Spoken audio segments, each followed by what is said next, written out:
আজকে আমাদের পড়াশোনা হচ্ছে যে ড্রিফট কারেন্ট এবং ডিফিউশন কারেন্ট। ঠিক আছে, আচ্ছা ডিফিউশন এই কথাটার সাথে পরিচিত কিনা আমরা কি শোনা লাগছে?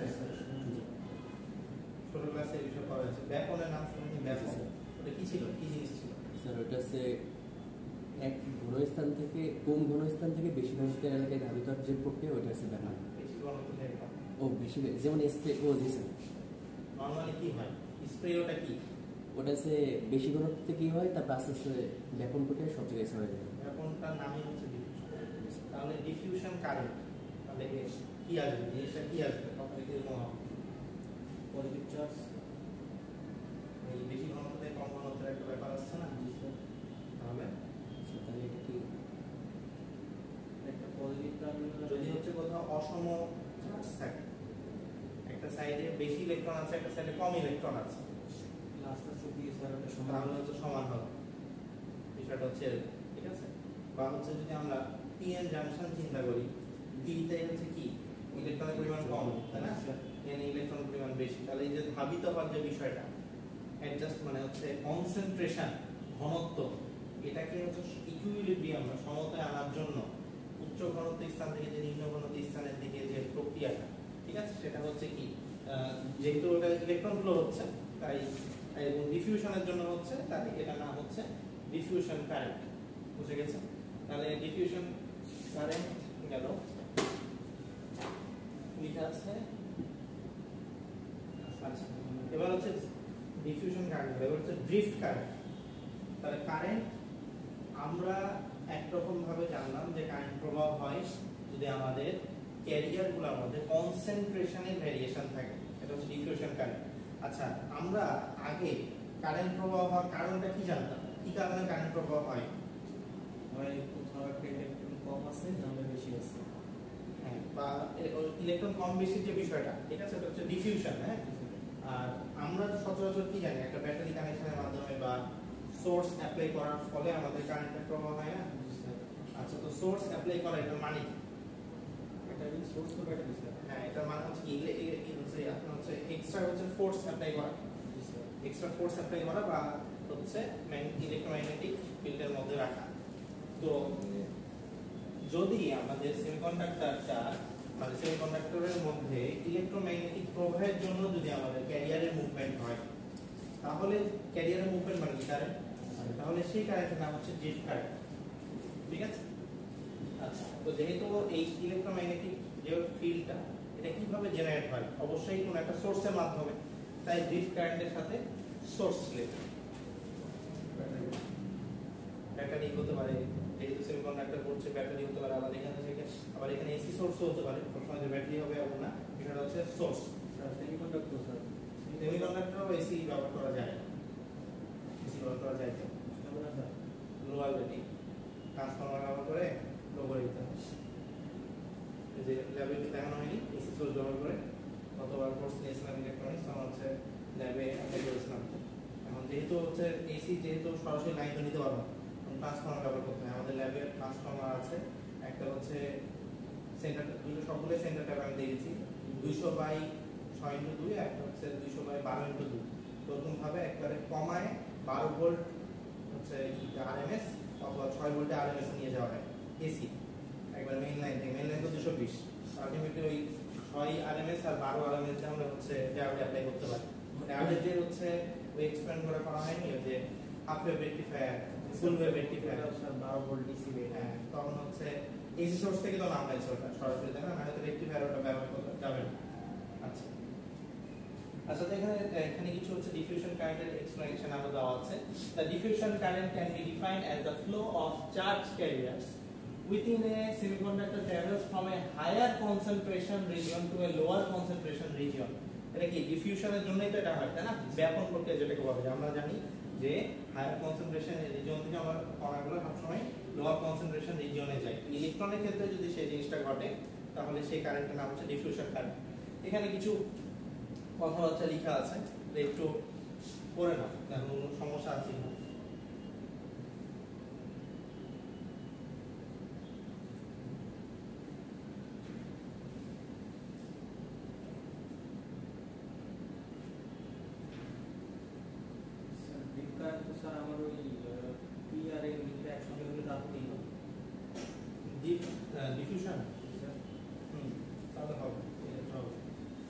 ভ্যারিয়েশন হচ্ছে কনসেন্ট্রেশনে ভ্যারিয়েশন হচ্ছে কনসেন্ট্রেশন মানে ঘনত্ব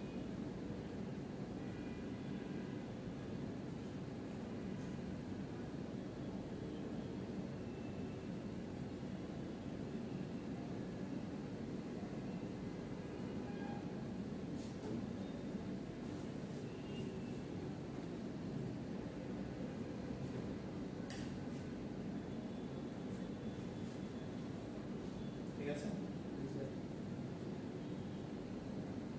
আচ্ছা তো ড্রিফট এন্ড ডিফিউশন কারেন্টের এখানে কিছু দেওয়া আছে কম্পারিজন দেখানো আছে প্রথম কম্পারিজনটা কি the movement of charge carrier is because of the applied electric field is known as drift current মানে আমরা হচ্ছে applied electric field এবং ইলেকট্রিক ফিল্ড আমি কিভাবে অ্যাপ্লাই করতে পারি সোর্সের মাধ্যমে এসি হতে পারে ডিসি হতে পারে তো সোর্স অ্যাপ্লাই করার ফলে যে আমাদের ইলেকট্রিসিটিটা প্রবাহ হয় বা যে চার্জ ক্যারিয়ারটা প্রবাহ হয় সেটার জন্য যে কারেন্ট সে কারেন্টটা হচ্ছে ড্রিফট কারেন্ট আর প্রথমে হচ্ছে ডেফিনিশন হিসাবে কম্পারিজন দেখানো আছে the diffusion current can be occurred because of the diffusion in charge carriers ঠিক আছে স্যার আমাদের যে ব্যাটারিটা যখন আমরা দিচ্ছি তখনই শুধু আমরা ডিপ ডিপ কারেন্টটা পাবো আমাদের যে পিএন জাংশন ডায়োডের ভিতরে যে ইকুইভ্যালেন্টটা হবে ওটা ডিফিউশন কারেন্ট হ্যাঁ কিন্তু এখানে আমার একটা বিষয় আছে এটা সাইমultaneously বা একই সাথে হতে পারে ঠিক আছে তখন হচ্ছে পিএন জাংশনটা ফর্ম হওয়ার ওই মোমেন্টে যদি আমি ব্যাটারি কানেকশনটা দিই সেই ক্ষেত্রে কি কনসেন্ট্রেশনে ভেরিয়েশন হচ্ছে এটার জন্য কারেন্টের চার্জের প্রবাহ হবে আবার দেখা যাচ্ছে যেহেতু আমি অ্যাপ্লাইড ফিল্ড করেছি ফিল্ড অ্যাপ্লাই করা হয়েছে ইলেকট্রিক ফিল্ড অ্যাপ্লাই করেছি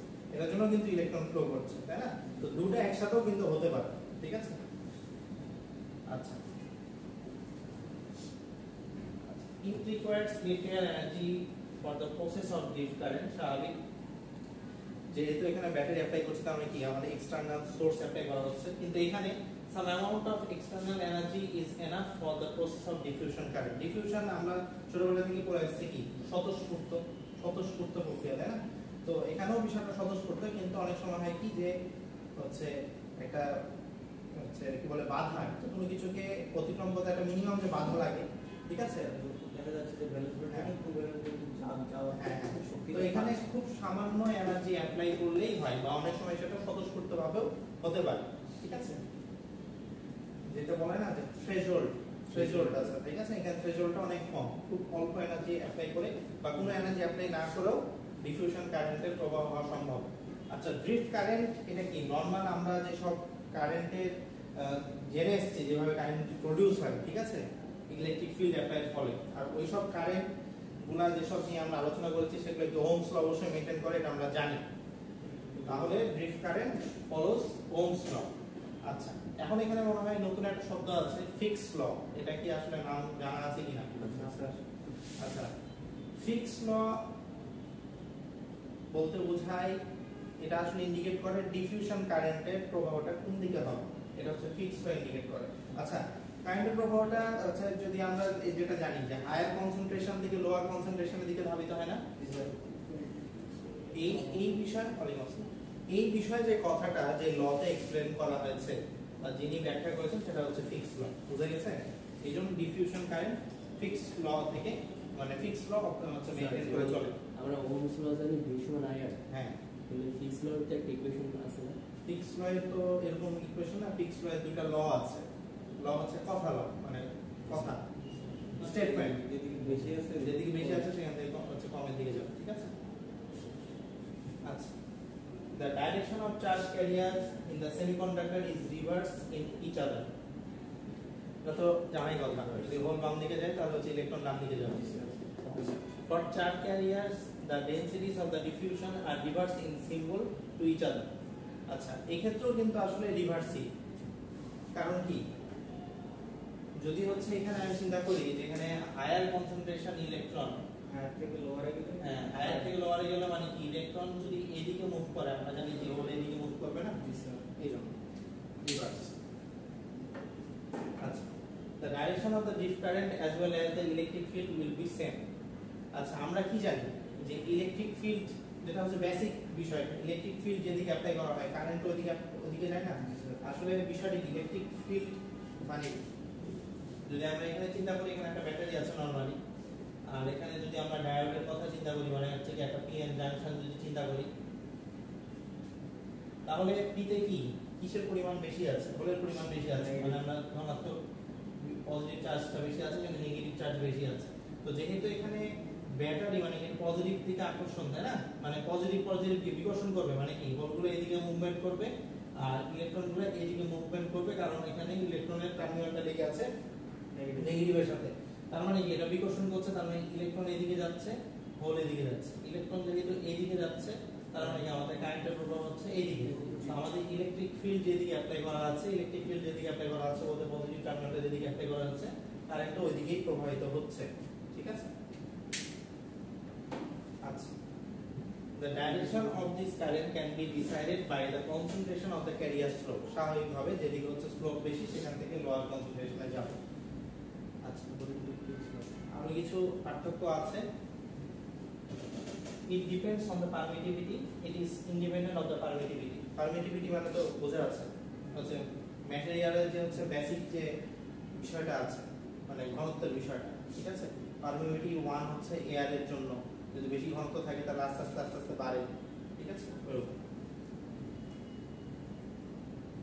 The direction of this current mainly depends on the polarity of the applied electric field. এর আগের সাথে অনেকখানি রিলেটেড, যে এখানে কারেন্টের প্রভাব ইলেকট্রিক ফিল্ডের সাথে রিলেটেড।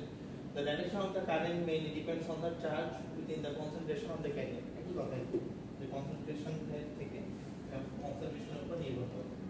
আচ্ছা, এখানে কিছু কম্পারিজন দেখানো আছে, যে যদি আমরা পিএন জাংশনকে আমরা নরমালি মানে পি টাইপের সেমিকন্ডাক্টর এন টাইপের সেমিকন্ডাক্টরকে আমরা যে নরমালি কানেক্ট করি, তো স্বাভাবিকভাবে এখানে যেহেতু আমাদের চার্জের ইমব্যালেন্স হয়ে আছে, তো আমরা কি জানি ইমব্যালেন্স হয়ে থাকলে আমাদের হায়ার কনসেন্ট্রেশন থেকে লোয়ার কনসেন্ট্রেশনের দিকে চার্জটা মুভ করবে, ফিক্স ল, তাই না? ফিক্স ল। আর যদি সেখানে আমরা অ্যাপ্লাইড ফিল্ড অ্যাপ্লাই করি, তাহলে কি আমরা পিএন জাংশনের ইলেকট্রনিক্স 1 বা 2 তে পড়ে আসার কথা, পিএন জাংশনে positive biasing negative biasing apply করলে কি ঘটনা ঘটে, পজিটিভ বায়াসিং অ্যাপ্লাই করলে কি কারেন্ট প্রবাহ হবে, ওই জিনিসটা এখানে দেখানো হয়েছে। ঠিক আছে? তাহলে ড্রিফট কারেন্ট আর ডিফিউশন কারেন্ট, তার ডিফিউশন কারেন্টটা কি হলো, এটা কি নরমালি এটা কোনো ফোর্স অ্যাপ্লাই করা ছাড়াই ঘটতে পারে, বা খুব সামান্য একটা ফোর্স অ্যাপ্লাই করে যদি আমরা থ্রেশহোল্ডটা ভেঙে দিতে পারি, মুভ করতে যে আমাদের ব্যারিয়ারটা ভেঙে দিতে পারি, তাহলে সহজে মুভ করবে। আচ্ছা, এখানে ওই এতটুকু যে কথা, ওটা জাস্ট জিস্ট 3 লাইনে ব্যাখ্যা করা আছে। জাস্ট ওই যে প্রথমে হচ্ছে ব্রড কিছু কথাবার্তা লিখেছিলাম, ওটা জিস্ট ব্যাখ্যা করা আছে। ঠিক আছে? Just summary. এটা হচ্ছে ডিফ কারেন্টের 3 লাইনের সামারি, এটা হচ্ছে ডিফিউশন কারেন্টের জাস্ট একটা সামারি। ঠিক আছে? আচ্ছা, এবার হচ্ছে আইনস্টাইন রিলেশনশিপ। আইনস্টাইন রিলেশনশিপটা আগে একটু দেখে নিই। এটা হচ্ছে আইনস্টাইন রিলেশনশিপ, এটা আসলে কি ঘটনা। আচ্ছা, mobility characterizes how quickly an electron or hole can move through a semiconductor when electric field is applied to it. আচ্ছা, mobility মানে হচ্ছে মুভ করার অ্যাবিলিটি, ঠিক আছে, বা হচ্ছে মুভ যে করছে ওই ঘটনাটা। তো ইলেকট্রিক ফিল্ড সেটা কিভাবে অ্যাপ্লাই করা আছে, কতখানি অ্যাপ্লাই করা আছে, এটার উপর নির্ভর করবে না আমার চার্জ ক্যারিয়ারটা কিভাবে মুভমেন্ট করছে, বা বেশি মুভ করবে নাকি কম মুভ করবে। মুভ বেশি করছে বা কম করছে মানে কি, কারেন্টের মান বেশি না কম, কারেন্টের মান বেশি না কম, এটা ভোল্টেজের উপর নির্ভর করবে কিন্তু ভোল্টেজের উপর নির্ভর করছে মানে সেটা হচ্ছে ইলেকট্রিক ফিল্ডের উপর নির্ভর করছে। ঠিক আছে? The process of electrons or holes moving from higher concentration region to the lower concentration region is called diffusion. আর এটার জন্য যে কারেন্ট সেটা হচ্ছে ডিফিউশন কারেন্ট। তার মানে কোশ্চেনে কিন্তু হোয়াট ইজ ডিফিউশন এটা আসতে পারে, হোয়াট ইজ ডিফিউশন কারেন্ট এটাও আসতে পারে। ঠিক আছে? The drift current density of electrons or hole is directly proportional to the mobility of the electrons or holes, while the diffusion current density of the electron or holes is directly proportional to the diffusion coefficient of the electron and holes. এখন এটার মানে কি, এখন এই কথাটা থেকেই ইকুয়েশনটা চলে আসে।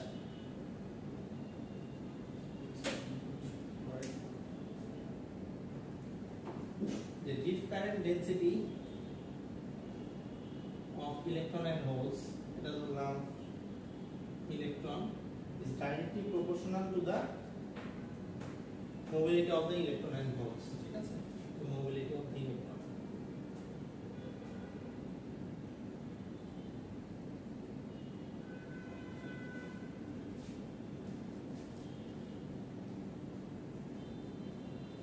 আচ্ছা, তাহলে এখান থেকে আমরা লিখতে পারি GTE কারেন্ট বাড়লে মোবিলিটি বাড়বে। হ্যাঁ,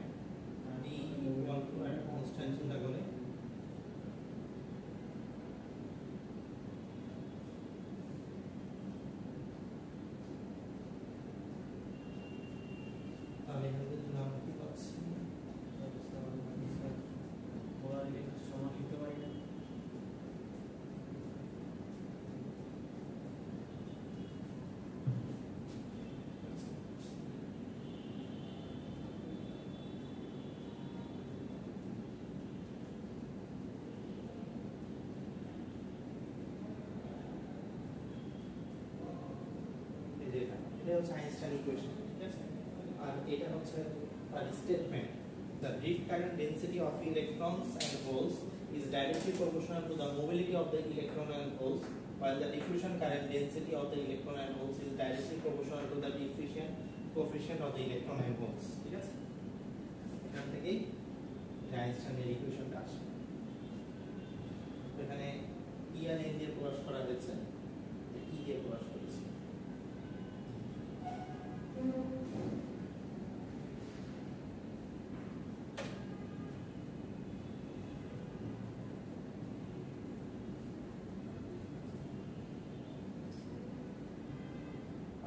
এটা এদের যে রেশিওটাকে ভিটি দ্বারা প্রকাশ করা হয়, VT is called voltage equivalent of the temperature, মানে একটা কনস্ট্যান্ট, ঠিক আছে? এই দুটোটা সমান হয়ে যাচ্ছে, রেশিওটা একটা কনস্ট্যান্ট হিসাবে নির্ধারণ করা হয়। তো মানে কে টা হচ্ছে কনস্ট্যান্ট, এটা হচ্ছে সমানুপাতিকতা তোলার জন্য, প্রপোর্শনালটা তোলার জন্য আমি বলছি এদের যে হচ্ছে রেশিও, এই রেশিওটাকে ভিটি দ্বারা নির্ধারণ করা হয়। ডি দ্বারা এটাকে ডেনসিটি অফ ইলেকট্রন, হ্যাঁ, ডিফিউশন কোএফিশিয়েন্ট, ডেনসিটি না, ডিফিউশন কোএফিশিয়েন্ট। যদিও এটা কনসেন্ট্রেশনের সাথে হচ্ছে নির্ভর করে, কনসেন্ট্রেশন বা ডেনসিটির সাথে নির্ভর করে, ঠিক আছে? কারণ হচ্ছে কনসেন্ট্রেশন বেশি হলেই ডিফিউশন বেশি হবে। কনসেন্ট্রেশন যদি হচ্ছে ইমব্যালেন্সের উপর নির্ভর করছে, হ্যাঁ, যে আমার যদি কনসেন্ট্রেশনের ইমব্যালেন্স যত বেশি হবে ডিফিউশন তত বেশি হবে, এরকম।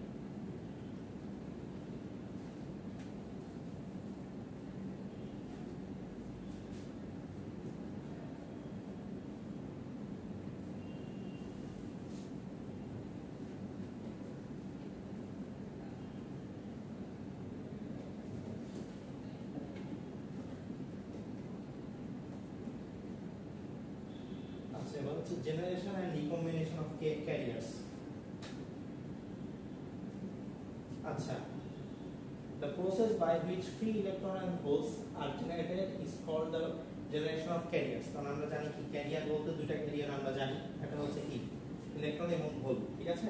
তো সেই ক্ষেত্রে ক্ষেত্র বিশেষে অনেক সময় আমরা ইলেকট্রনকে বলবো মেজরিটি ক্যারিয়ার, অনেক সময় আমরা হোলকে বলবো মেজরিটি ক্যারিয়ার। আমরা কি পিএন জাংশনের দিকে যাচ্ছি?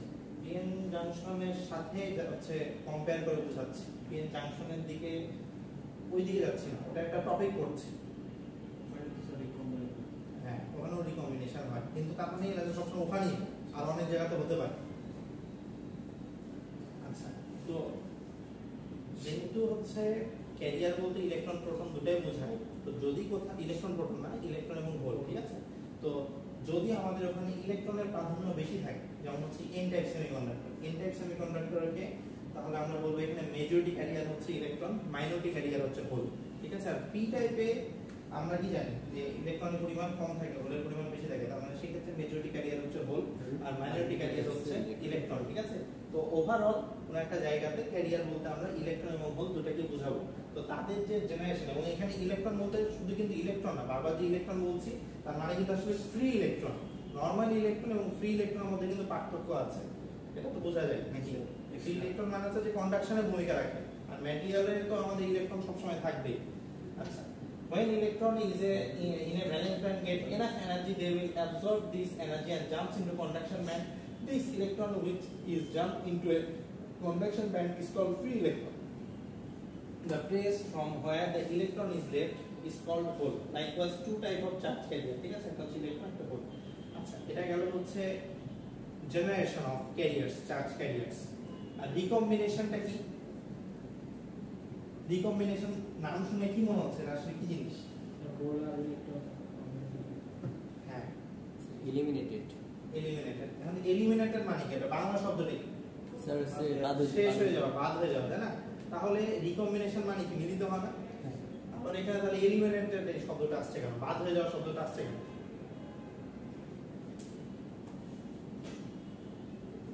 স্যার ফ্রি ইলেকট্রন, ওটার প্রয়োজন নেই আমাদের। ফ্রি ইলেকট্রন, হ্যাঁ, হোল মানে কি? ওটা আসলে ফাঁকা জায়গা, কোনো ইলেকট্রন নাই। এখানে এসে যদি ইলেকট্রন জায়গা দখল করে ফেলে তাহলে কি ইলেকট্রন ফ্রি থাকলো? ফ্রি তো হলো না। ইলেকট্রন আর হোল যখন রিকম্বিনেশন হয়, যে মিলিত হয়ে যাওয়া, তখন আলটিমেটলি আসলে ক্যারিয়ারটা বিলুপ্ত হয়ে যাচ্ছে।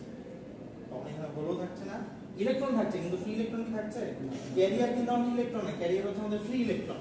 এখানে কিন্তু আর ফ্রি ইলেকট্রন থাকছে না, হোলও থাকছে না, তার মানে আমাদের যে ক্যারিয়ার ওটা বিলুপ্ত হয়ে যাচ্ছে, এটার জন্য না, এই জন্য এখানে বলা আছে এলিমিনেটেড, ঠিক আছে, ওই জন্য এলিমিনেটেড বলা হয়েছে।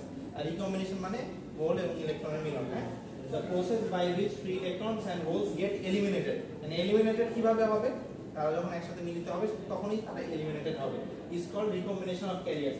When free electron in the conduction band falls into a hole in the valence band, then the free electron and hole gets eliminated.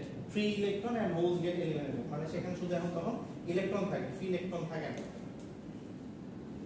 আচ্ছা, এখানে জেনারেশন অফ ক্যারিয়ার্স এর কিছু এই যে বর্ণনা থেকে শর্ট আউটলাইন, ঠিক আছে, করা আছে।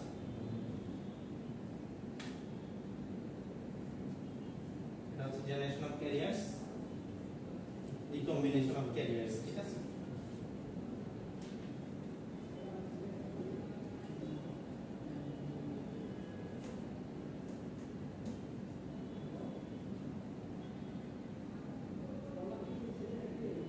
আচ্ছা, এখানে carrier lifetime and excess carrier নিয়ে আলোচনা করা আছে, মানে জাস্ট এমনি বোঝানো আছে কি জিনিস, জাস্ট ইকুয়েশন দেওয়া আছে। লাইফ টাইমটা বলতে কি বোঝায়, average time of a carrier exist before recombining. আচ্ছা, ক্যারিয়ার যখন রিকম্বাইনিং হয়ে যায় তখন কি সে আর কি ক্যারিয়ার থাকে? সে তখন কোনো ক্যারিয়ারই থাকে না। তাহলে আমাদের ক্যারিয়ারের লাইফ টাইম বলতে কি বোঝাবে, যে এভারেজ টাইম এ ক্যারিয়ার এক্সিস্ট, যখন সে এক্সিস্ট করে কতক্ষণ পর্যন্ত, রিকম্বিনেশন হওয়ার আগ পর্যন্ত, ঠিক আছে, রিকম্বিনেশন হওয়ার আগ পর্যন্ত যে সময়টা সে থাকে এভারেজ টাইম, সেটা হচ্ছে তার লাইফ টাইম। আর এক্সেস ক্যারিয়ারটা কি জিনিস, additional carriers due to external stimulus. যদি আমরা এক্সটার্নাল ভাবে কোনোভাবে আমরা যদি অ্যাডিশনাল ক্যারিয়ার অ্যাপ্লাই করতে পারি, সেটা হচ্ছে আমাদের এক্সেস ক্যারিয়ারস, ঠিক আছে। আর নেট রিকম্বিনেশন রেট মানে হচ্ছে যদি একটা জায়গাতে আমাদের রিকম্বিনেশন ঘটছে, তাহলে ওই জায়গাতে কি রেটে রিকম্বিনেশন ঘটে সেটা একটা ফর্মুলা দেওয়া আছে, recombination minus generation equal to হচ্ছে ডেল একটা কনস্ট্যান্ট, ঠিক আছে, আর এন হচ্ছে আমাদের নাম্বার অফ ক্যারিয়ার্স, আর টাও মানে হচ্ছে লাইফ টাইম। জাস্ট এমনি একটা ইকুয়েশন ফর্মুলা করা আছে। এটা ছিল Fermi level, drift current, diffusion current এই নিয়ে আলোচনা।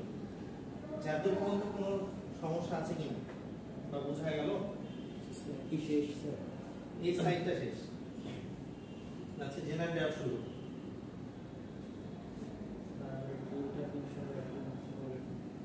বুঝিনি, ড্রিফট আর ডিফিউশনের সমস্যা হচ্ছে। আচ্ছা, ডিফিউশনটা আসলে কি জিনিস, বাংলা কি আগে এটা বলো। ডিফিউশন বাংলা কি পড়েছো এর আগে? যে ব্যাপনের নাম শুনুন, কোথায় পড়েছিলাম? ছোটবেলায় পড়েছিলাম না? কি ছিল ব্যাপন জিনিসটা, কি ছিল?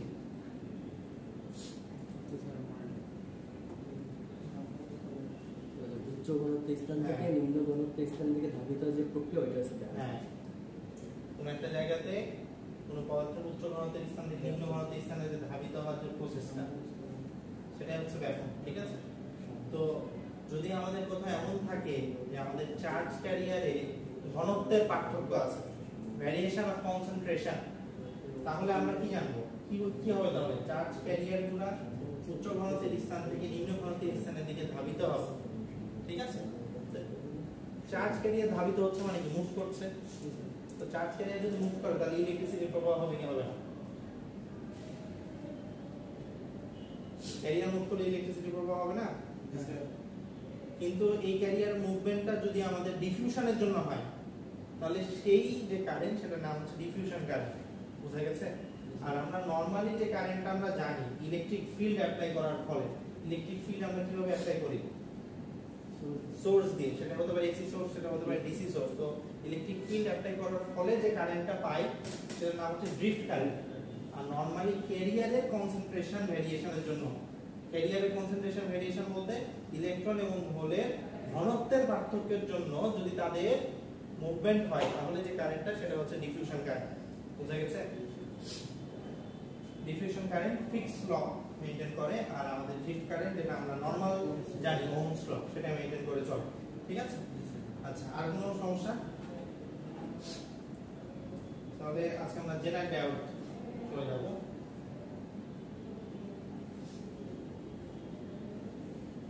আচ্ছা, নরমাল ডায়োডের সিম্বল তো আমরা জানি, তাই না? নরমাল ডায়োড, আচ্ছা আচ্ছা, এটা হচ্ছে জেনারেল ডায়োডের সিম্বল। তো প্রথম কথাই হচ্ছে জেনারেল ডায়োড আর নরমাল ডায়োডের মধ্যে পার্থক্য কি?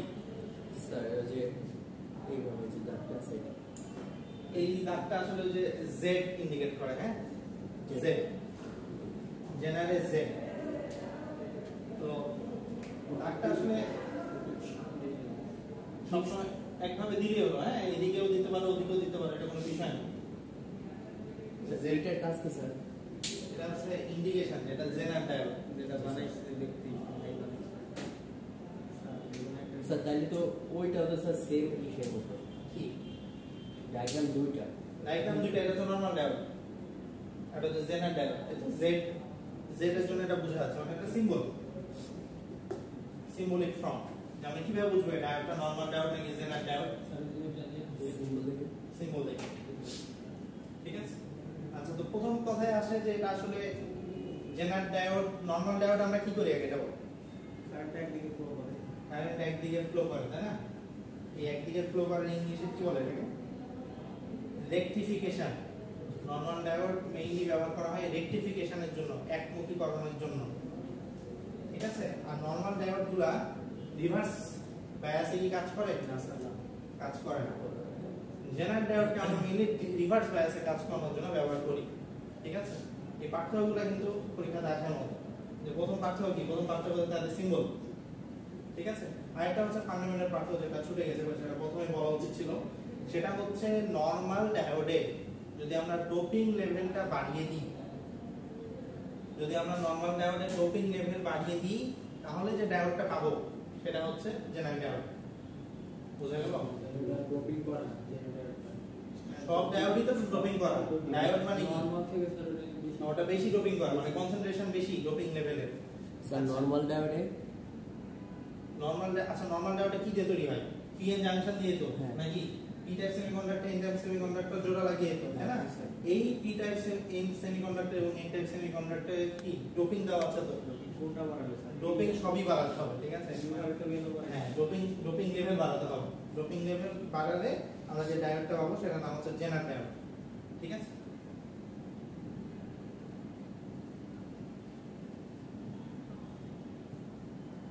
তাহলে কি একটা পার্থক্য এটা গেল যে doping level high, doping level low, symbol, এটা একটা পার্থক্য গেল। আর কি পার্থক্য? যে কি বলে, নরমাল ডায়োড আমরা সাধারণত ফরওয়ার্ড রিজনে ব্যবহার করি, আর জেনারেল ডায়োড আমরা জেনারেলি রিভার্স রিজনে ব্যবহার করি। কিভাবে ব্যবহার করি, কেন ব্যবহার করি, এগুলো পরে আসছে, ঠিক আছে, আস্তে ধীরে শিখবো। পার্থক্যগুলো আগে একটু দেখে নিই। আর কি পার্থক্য করা যায়? যে জেনারেল ডায়োড আমরা মেইনলি হচ্ছে ভোল্টেজ রেগুলেশনে ব্যবহার করি। ভোল্টেজ রেগুলেশন একটা ফিক্সড রেঞ্জে রাখা বা এই ভ্যারিয়েশনের মধ্যে রাখার জন্য। জেনারেল ডায়োডকে প্রোটেক্টিভ ডিভাইস হিসেবে ব্যবহার করা যায়, যেহেতু সেটা ভোল্টেজ রেগুলেটর ডিভাইস মানে তো প্রোটেক্টিভ ডিভাইস, ঠিক আছে। আচ্ছা, স্যার জেনারেটর বলেন স্যার এটা রিভার্স ব্যাচ করা হয়, রিভার্স বায়াসে সাধারণত কাজ করানো হয়। কিভাবে হয় ওটা আমরা সামনে দেখবো আস্তে ধীরে, হ্যাঁ। স্যার ফরওয়ার্ড রিভার্স দিতে হচ্ছে। হ্যাঁ, জেনারেল ডায়োড ফরওয়ার্ড রিভার্স দুই বায়াসেই কাজ করে, কিন্তু আমরা নরমালি চিন্তা করা একটা জিনিস যে ডায়োডের, নরমাল ডায়োডের দাম বেশি হবে না, জেনারেল ডায়োডের দাম বেশি হবে। কারণ কি? সেখানে কি হচ্ছে, কনসেন্ট্রেশন বেশি না, স্বাভাবিকভাবে জেনারেল ডায়োডের দাম বেশি হবে। তো ফরওয়ার্ড বায়াসে দুই ডায়োডই কাজ করে, তাহলে ফরওয়ার্ড বায়াসে যদি আমার কোনো জায়গাতে কাজ করাতে হয়, আমি কি সেখানে জেনারেল ডায়োড লাগাবো? স্বাভাবিক ব্যাপার। কিন্তু তার মানে এই না যে জেনারেল ডায়োড লাগালে সেটা ভুল হয়ে যাবে, একটু কস্টলি হবে, ঠিক আছে। আর যদি কোথাও আমার রিভার্স বায়াসে অ্যাপ্লাই করা লাগে কোনো একটা জায়গাতে, সেখানে আমরা তখন জেনারেল ডায়োড ব্যবহার করি, স্পেশাল কেস, ঠিক আছে। তাহলে হচ্ছে আরেকটা পার্থক্য কি গেল, যে normal diode only works on forward bias, but general diode works on both, Both. reverse bias এবং forward bias। কিভাবে কাজ করে তার সামনে ভোল্টেজ কি স্যার থ্রেশহোল্ড ভোল্টেজ সমান? না, আস্তে ধীরে দেখছি কিভাবে কি।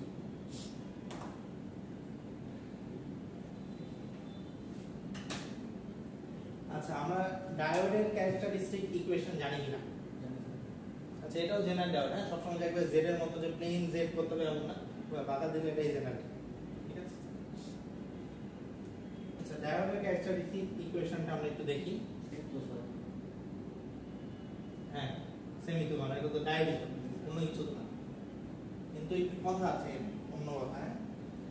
তো ফরওয়ার্ড বায়াসে একই ঘটনা, যদি আইডিয়াল কন্ডিশন হয় তাহলে ফরওয়ার্ড বায়াসে অ্যাপ্লাই করার সাথে সাথে কারেন্টের পরিমাণটা আমাদের বাড়বে লিনিয়ারলি। কিন্তু আমরা যদি হচ্ছে সেখানে থ্রেশহোল্ড ভোল্টেজটা কনসিডার করি তাহলে থ্রেশহোল্ডের আগ পর্যন্ত জিরো থাকবে, তারপরে বাড়বে, তাই না?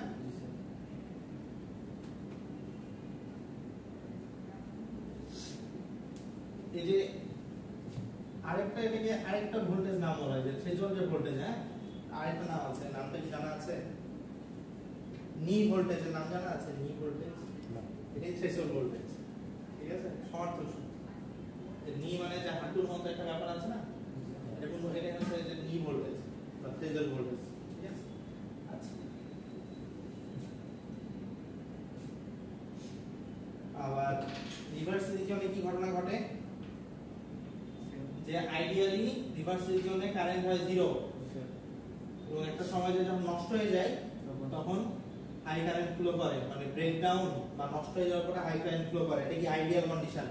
কিন্তু প্র্যাকটিক্যালি আমরা কি জানি যে ডিফিউশনের জন্য মাইক্রো অ্যাম্পিয়ার রেঞ্জে কারেন্ট পাস করে। মাইক্রো অ্যাম্পিয়ার মানে হচ্ছে 10 to the power -6 ampere something, something 2 3 4 যাই হোক, মাইক্রো অ্যাম্পিয়ার রেঞ্জে। তাই এখানে আমরা আইডিয়াল কন্ডিশনে এই যে গ্রাফটাকে এইভাবে আঁকানো হয়, সেটা বোঝানো হচ্ছে মাইক্রো অ্যাম্পিয়ার রেঞ্জে কারেন্ট প্রবাহ হচ্ছে, এটা হচ্ছে প্র্যাকটিক্যাল কন্ডিশনে। কিন্তু আইডিয়াল কন্ডিশনে জিরো কারেন্ট প্রবাহিত হয়, ঠিক আছে? স্যার যখন স্যার এক্সাম খাতায় ক্যারেক্টারিস্টিকটা আসবে স্যার, তখন কি এই যে মাইক্রো রেঞ্জে এটাই রাখতে এটা হবে? আগে দেখতে হবে যে প্র্যাকটিক্যাল ডায়োড নাকি হচ্ছে আইডিয়াল ডায়োড। আইডিয়াল ডায়োড হলে রিভার্স রিজিয়নে কোনো কারেন্ট প্রবাহ হয় না, তাই প্রথমে কিন্তু এইভাবে আঁকিয়েছিলাম। আর প্র্যাকটিক্যালি মাইক্রো অ্যাম্পিয়ার রেঞ্জ মানে বুঝতে কিন্তু অনেক কম, 10 to the মানে minus 0.6টা জিরো তারপরে কিছু ছয়টা সংখ্যা, এটা মানে খুবই কম না। এই খুবই কম বোঝানোর জন্য যে একবারে 5 থেকে অল্প কারেন্ট প্রবাহিত হয়। স্পাইসিতে দিলে দেন, হ্যাঁ স্পাইসিতে দিলে দেন। হ্যাঁ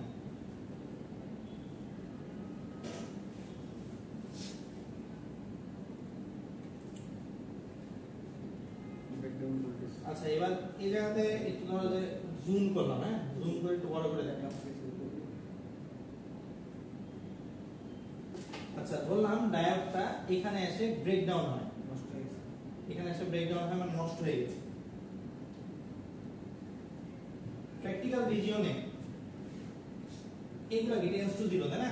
জি স্যার। টেন্স টু জিরো, কিন্তু এই জায়গাগুলোতে কারেন্ট আছে কিনা, এই জায়গাগুলোতে এটা কিন্তু টেন্স টু জিরো না। আস্তে আস্তে বাড়তেছে তো স্যার। হ্যাঁ, তো মোটামুটি এই রিজিয়ন থেকে এই রিজিয়নটা চিন্তা করো, এই রিজিয়ন থেকে এই রিজিয়ন, এখানে কি কারেন্ট আছে? তো আস্তে স্যার।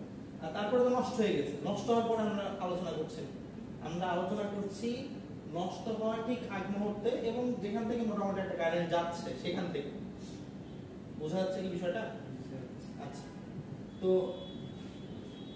এই জায়গাগুলো কিন্তু মোটামুটি কাছাকাছি, বা হচ্ছে এটার জন্য যদি এখানে আমরা ঢাল নিই, স্যার ওখানে আমার ডেট কার্ড বেশি হয়ে গেছে। ঢাল নিই, আচ্ছা এই জায়গাগুলোটা খুব কাছাকাছি, বা বলা যায় যে এই জিনিসগুলো আসলে একই একটা পয়েন্ট। হ্যাঁ, মানে দেখা যাচ্ছে যে এখানে ভোল্টেজ হয়তো বা একটা হচ্ছে এই ভোল্টেজটা হচ্ছে -10 ভোল্টেজ, এটা হয়তো -10.002 ভোল্টেজ, মানে এই পুরোটা ভোল্টেজটাকে আমরা -10 ভোল্টেজ কল্পনা করতে পারি, ঠিক আছে? তাহলে এই -10 ভোল্টেজে বা একটা কনস্ট্যান্ট ভোল্টেজ যদি আমরা চিন্তা করি, যেখানে আছে -10 ভোল্টেজ, এই -10 ভোল্টেজ আসার পরে এই জেনার ডায়োডের জন্য আমরা হচ্ছে একটা কারেন্ট আমরা পাই, একটা লেভেল অফ কারেন্ট আমরা পাই, ঠিক আছে? আচ্ছা, তো লেভেল অফ কারেন্ট আমরা পাই মানে কি, সার্কিট কি কন্ডাকশন স্টেটে আছে নাকি নন কন্ডাক্টিং স্টেটে আছে? কন্ডাক্টিং স্টেটে কিন্তু আছে, কিন্তু রিভার্স রিজিয়নে আছে না ফরওয়ার্ড রিজিয়নে আছে? এটা হ্যাঁ, রিভার্স রিভার্স রিজিয়নে আছে। তার মানে রিভার্স রিজিয়নেও আমরা আসলে কারেন্ট পেতে পারি যদি আমরা এই জায়গাতে যাই, এই -10 ভোল্টেজ পর্যন্ত যাই। কিন্তু -10 ভোল্টেজ রাখ পর্যন্ত এই জায়গাতে এই কারেন্টটা কিন্তু প্রায় টেন্স টু জিরো, যেটা বললাম আমি টেন্স টু জিরো, ঠিক আছে? তাহলে এই জায়গাগুলোতে কি কারেন্টের ভ্যালু জিরোই আমরা কল্পনা করছি। জি স্যার। আচ্ছা, এই জায়গাগুলোতে কারেন্টের ভ্যালু জিরো, কিন্তু এই জায়গাতে এসে কারেন্টের একটা ভ্যালু আছে -10 ভোল্টেজে, -10 ভোল্টেজ, হ্যাঁ কিছু একটা কারেন্ট আছে, বা হচ্ছে কনসিডারেশন করা যায় এই লেভেলে একটা কারেন্ট আছে।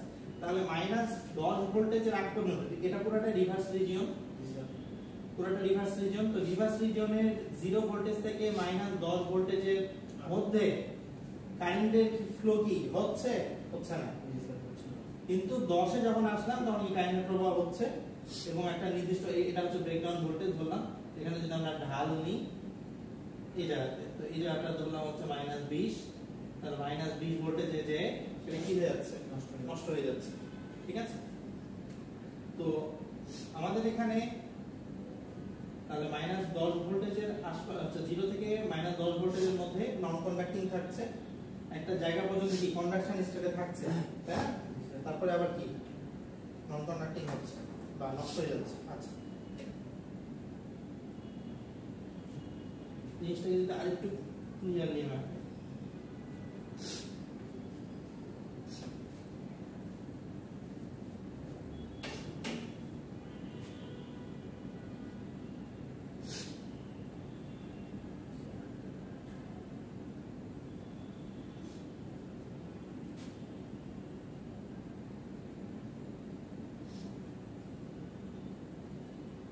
আচ্ছা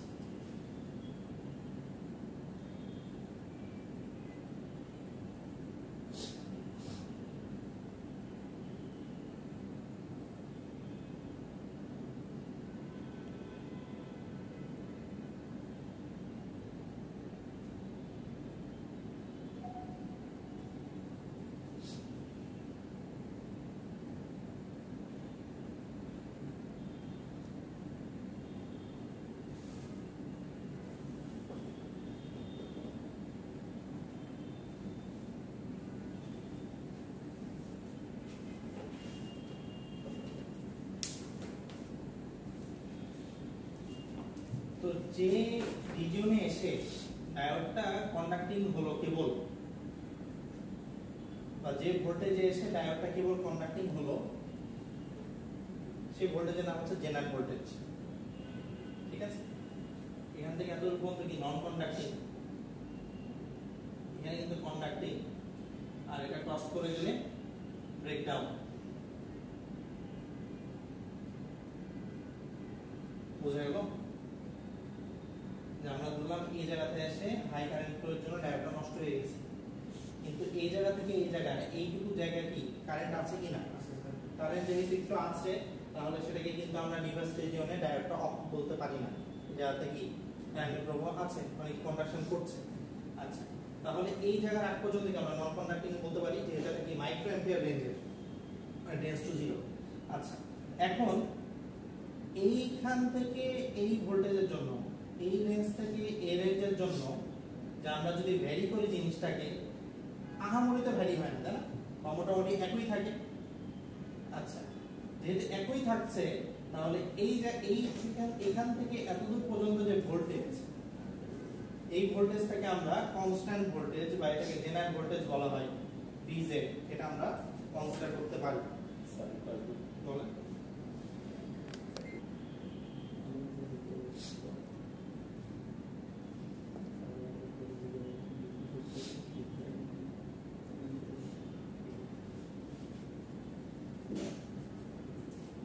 আচ্ছা, তো যেটা বলছিলাম যে কন্ডাক্টিং পিরিয়ডে আমরা যদি এখান থেকে এত পর্যন্ত ভ্যারি করি, আমরা কিন্তু মোটামুটি সেম রেঞ্জেরই ভোল্টেজ পাচ্ছি। ঠিক আছে? সেম রেঞ্জের ভোল্টেজ পাচ্ছি কিনা একটু চেক করে নিই। আমাদের অ্যাক্সিসা কি ছিল? অ্যালং অ্যাক্সিসা বা x Axis V, y Axis বরাবর I, তাই না? আচ্ছা, আমরা একটু পয়েন্টগুলো একটু আঁকাই, দেখি কি অবস্থা।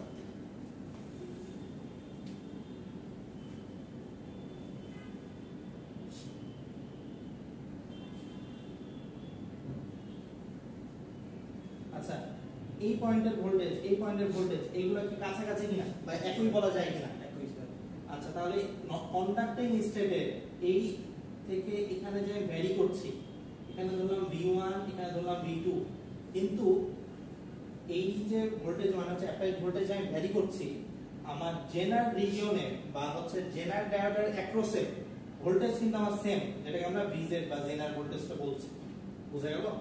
তার মানে জেনার ডায়োড রিভার্স বায়াসিং কন্ডিশনে যে নির্দিষ্ট রিজিয়নের জন্য কন্ডাক্টিং থাকে, সেই কন্ডাক্টিং স্টেটে তার অ্যাক্রসের যে ভোল্টেজ সেটা হচ্ছে ফিক্সড ভোল্টেজ থাকে, যেটাকে আমরা ভিজেড দিয়ে ইন্ডিকেশন করি বা জেনার ভোল্টেজ বলি। তো ফিক্সড একটা ভোল্টেজ এটাকে কি আমরা ডিসি সোর্সের সাথে একটা কল্পনা করতে পারি? ফিক্সড ভোল্টেজ, তাহলে কি আমরা সেটাকে একটা ডিসি সোর্সের সাথে কল্পনা করতে পারি কিনা? তাহলে জেনার ডায়োড রিভার্স রিজিয়নের কন্ডাক্টিং যে ফেজ, সেই ফেজে একটা ব্যাটারির মতো বিহেভ করে, এই যে একটা ব্যাটারির মতো বিহেভ করে, কিন্তু পুরোপুরি মানে সব সময়ের জন্য না। কিন্তু এখান থেকে এতটুকু পর্যন্ত সে কি নরমাল বা নন কন্ডাক্টিং, মানে কি অফ, ঠিক আছে, এই যে অফ বা নন কন্ডাক্টিং। আর অন স্টেট বা কন্ডাক্টিং স্টেটে যাবে রিভার্স বায়াসিং কন্ডিশনে যে কন্ডাকশন যে ফেজ আছে, মানে এই V1 থেকে V2 এর মধ্যে। বুঝা গেল? আচ্ছা, এখন ফরওয়ার্ড বায়াসিং নিয়ে আলোচনা করি। নরমাল ডায়োডের যে ব্যাপার, ফরওয়ার্ড বায়াসিং একই বিষয়। ফরওয়ার্ড বায়াসিং এ কি ঘটনা ছিল নরমাল ডায়োডের ক্ষেত্রে? এখানে যদি আমাদের পজিটিভ বায়াসিং অ্যাপ্লাই করি তাহলে সেটা কন্ডাকশন স্টেটে যাবে, তাই না? আর নেগেটিভ বায়াসিং যদি অ্যাপ্লাই করি তাহলে কি নন কন্ডাক্টিং থাকবে। এখানেও সেম ঘটনা, ঠিক আছে, ফরওয়ার্ড বায়াসিং এর ক্ষেত্রে।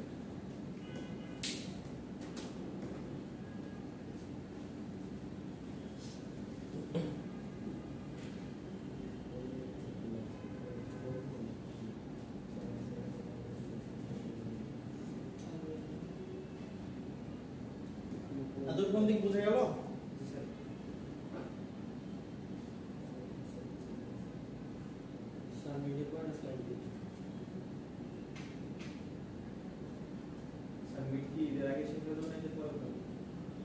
এর আগে রেগুলার ট্রেনের একটা পরীক্ষা হবে, আর এদের পর স্যার এবার তো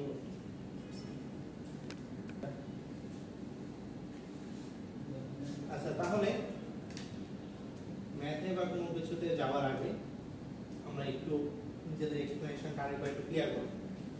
সেটা হলো, এখানে কোনোভাবে এসি সোর্স দিলাম,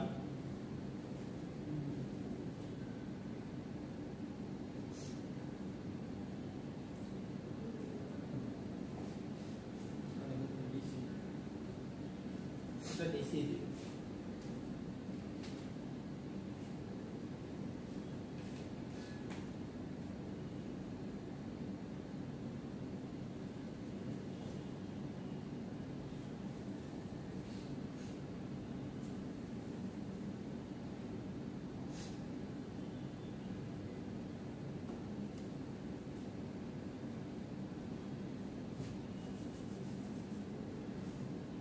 আচ্ছা।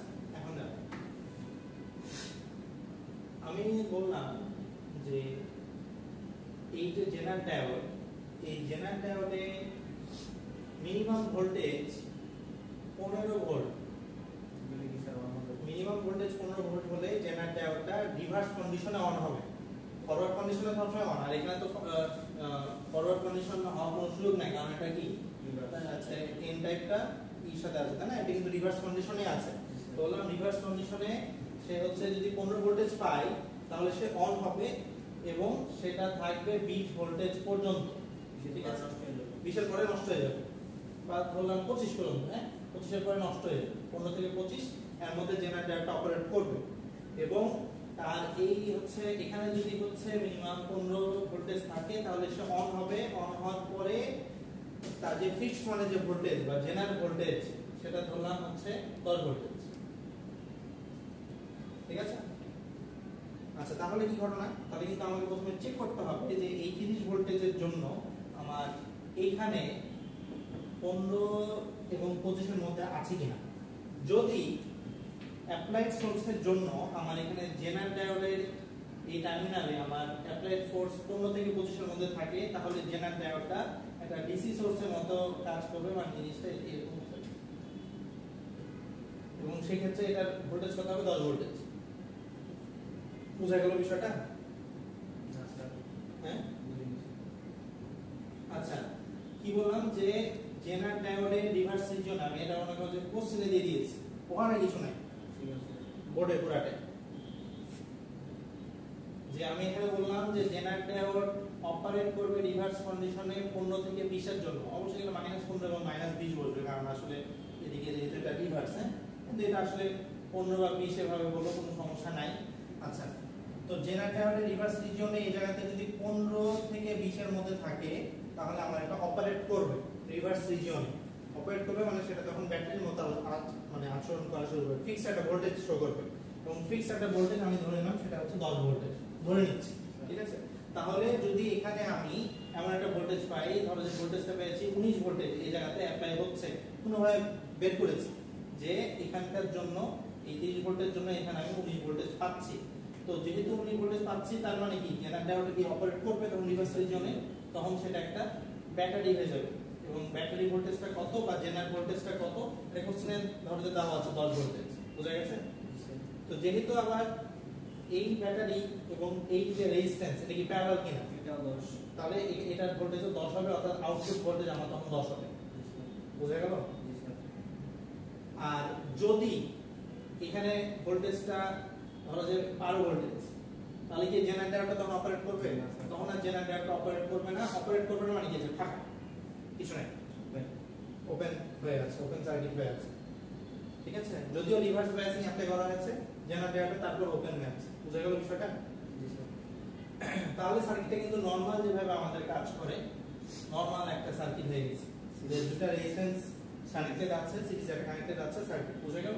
এখন হচ্ছে এই ম্যাপটা আমরা দেখব যে কিভাবে আসলে কি হচ্ছে।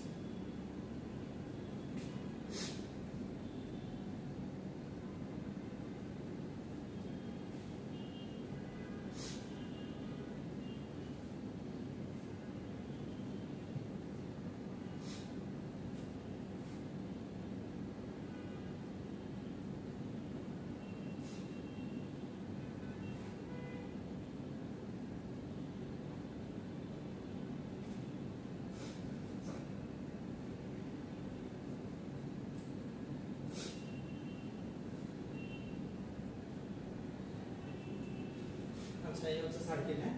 তাহলে আমার প্রথম চেকিং এর যে বিষয়টা সেটা হচ্ছে এখানে আমার কি পরিমাণ ভোল্টেজ আসতো, ঠিক আছে। আচ্ছা, এটা চেক করার জন্য সবথেকে সহজ উপায় হচ্ছে আমি যদি ডায়োডটাকে খুলে ফেলি, তাহলে আমার চেক করা সহজ না? চেক করা তো সহজ, এখন এখানে আমার কি পরিমাণ ভোল্টেজ। আচ্ছা, এখানে যে পরিমাণ ভোল্টেজ মানে কি, এই রোধের অ্যাক্রসে একই পরিমাণ ভোল্টেজ, তাহলে আমরা 20 ওহম রোধের অ্যাক্রসে যদি ভোল্টেজটা বের করতে পারি, তাহলে আমাদের বের করতে পারবো যে অ্যাকচুয়ালি ডায়োডের এগেইনস্টে, আচ্ছা বলি, তাহলে ডায়োডের অ্যাক্রসে আমাদের কি পরিমাণ ভোল্টেজটা আছে।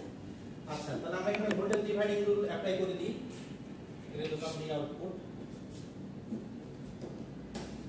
তাহলে ভি আউটপুটটা কি হচ্ছে, বা এখানে হচ্ছে একটা ভোল্টেজ ধরলাম V1, হ্যাঁ, V1।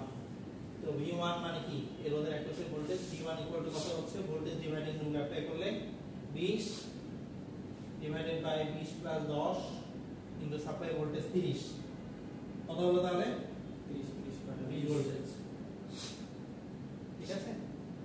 তার মানে ডায়োডটা লাগানোর আগে, জেনারেট ডায়োডটা লাগানোর আগে আমার এখানে কিন্তু 20 ভোল্টেজ আছে। তাহলে এখানে যদি আমি জেনারেট ডায়োডটা লাগাই, কোশ্চেনে বলা আছে যে জেনারেট ডায়োড অপারেট করবে 15 থেকে যদি আমার 25 ভোল্টেজের মধ্যে থাকে, তাহলে এখন সে অপারেট করবে। যখন সে অপারেট করে ফেলেছে তখন সে কিন্তু ব্যাটারি হয়ে গেছে, বা ব্যাটারির মতো আচরণ করবে, ফিক্সড একটা ভোল্টেজ সে ধারণ করবে। এবং যে ফিক্সড যে ভোল্টেজটা, এটা কোশ্চেনে বলা আছে general voltage equal to 10 voltage, হ্যাঁ। তার মানে এখানে কিন্তু আমার 10 ভোল্টেজ, সেটা সে 10 ভোল্টেজ আছে। তো এটা যদি তার 10 ভোল্টেজ যদি হয়, তাহলে এই রোধের অ্যাক্রসে 10 ভোল্টেজ আছে, তাহলে এই রোধের অ্যাক্রসে তাহলে কি হবে, 20 ভোল্টেজ আছে, স্বাভাবিক। এভাবে কাজ করে, বিষয়টা কি বোঝা গেছে? আর যদি আমার এখানে 20 কমাই, আসলে কমে যাচ্ছে, হ্যাঁ, মোটামুটি যদি 5 ওহম নিই তাহলে কমে যাচ্ছে। তো যদি এবার এখানে এই রোধের মানটা আমরা কমাই নিই, তাহলে এখানে আমার রোধ আছে, ভোল্টেজ কত হচ্ছে, V1 equal to 5 divided by 10 plus 5 into 30, 10 15 না 10 ভোল্টেজ। তাহলে এখানে তো 10 ভোল্টেজ আছে, 10 ভোল্টের জন্য তো জেনারেটর অপারেট করছে না, মানে জিনিসটা এরকম হয়ে যাবে, আউটপুট 0। আউটপুট 0 হবে না, তো কারেন্ট তো পাস করবেই, এটা তো ওপেন শর্ট না, তো তাহলে আউটপুট কত আসবে, আউটপুট এখানে আসবে 10 ভোল্টেজ। ব্যাটারিটা কি এখানে তো ব্যাটারি নাই, সিরিজ আর নরমাল সিরিজ কানেকশন যেভাবে যা হয়, ঠিক আছে? তো এগুলো ঘটনা, এটা হলো জেনারেল ডায়োডের একটা সিম্পল ম্যাথ।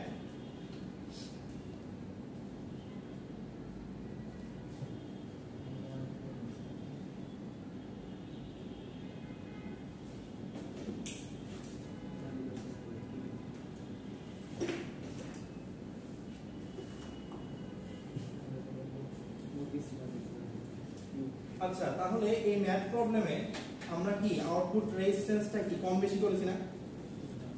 আউটপুট রেজিস্ট্যান্স আমরা কম বেশি করে জেনারেল ডায়োডের মধ্য দিয়ে আমরা কি কারেন্ট পাস করাতে পারবো একবার অথবা করাতে পারবো না, এটাই। তাহলে এখানে কি ঘটনা, এটা একটা রেগুলেটর সার্কিট। রেগুলেটর বলতে বোঝায় যে ভ্যারিয়েশনের মাধ্যমে একটা ফিক্সড, যতই ভ্যারিয়েশন করি না কেন একটা ফিক্সড মানে ভোল্টেজ যায়। ভালো উদাহরণ হচ্ছে, সবথেকে ভালো উদাহরণ হচ্ছে বাসার ফ্রিজে উপরে কিন্তু একটা রেগুলেটর থাকে, উপরেও অনেক জায়গা থাকে, মান দেখায়, ঠিক আছে? যে এখন ইনপুট ভোল্টেজ হচ্ছে ধরো যে আছে 210, কিন্তু আউটপুট ভোল্টেজ 220 বের করছে, কারণ আমাদের ফ্রিজের ভোল্টেজ যদি বেশি ফ্ল্যাকচুয়েশন করে ফ্রিজ কিন্তু নষ্ট হয়ে যাবে। হ্যাঁ, ভোল্টেজ স্টেবিলাইজার, এটাকে আমরা রেগুলেটর বলি, ঠিক আছে? এটা হচ্ছে ভোল্টেজ রেগুলেটর, যেটা কি করে, যেটা জেনারেল ডায়োড করতে পারে। এই যে 15 থেকে 20 এর মধ্যে সে তুমি হচ্ছে অ্যাপ্লাই করছো, 15 থেকে 25 ধরলাম, সেটা ফিক্স মানে ভোল্টেজ দিচ্ছে কিনা। তাহলে এই যে 15 ইনপুটে থাকলেও সে দিচ্ছে 10 ভোল্টেজ, 12 হচ্ছে কি বলে 25 ইনপুটে থাকলেও সে দিচ্ছে 10 ভোল্টেজ। এই যে ইনপুটের ভেরিয়েশন হচ্ছে কিন্তু আউটপুট সেম, এটার নামই হচ্ছে ভোল্টেজ রেগুলেশন, ঠিক আছে? এই ভোল্টেজ রেগুলেশনটা যদি আমরা রেজিস্টর ভেরিয়েশনের মাধ্যমে করি, যেটা কিছু আগে দেখালাম, রেজিস্টর কম বেশি করছি না, তাহলে রেজিস্টর ভেরিয়েশনের মাধ্যমে যদি ভোল্টেজ রেগুলেশন করি তাহলে এটা কি হবে, voltage regulation varying resistor, output resistor, ঠিক আছে? যে রেজিস্টরটা এখানে কম বেশি করছি, একবার জেনারেল ডায়োড অপারেট করছে, একবার অপারেট করছে না। অপারেট করছে মানে কি, আউটপুট ফিক্সড 10, ঠিক আছে? তো এই জিনিসটা আমরা সামনে আলোচনা করব যে রেজিস্টরের মানটা মিনিমাম কত হলে অ্যাক্টিভ হবে, ম্যাক্সিমাম কত হলে অ্যাক্টিভ হবে, এই জিনিসগুলো নিয়ে সামনে আলোচনা হবে।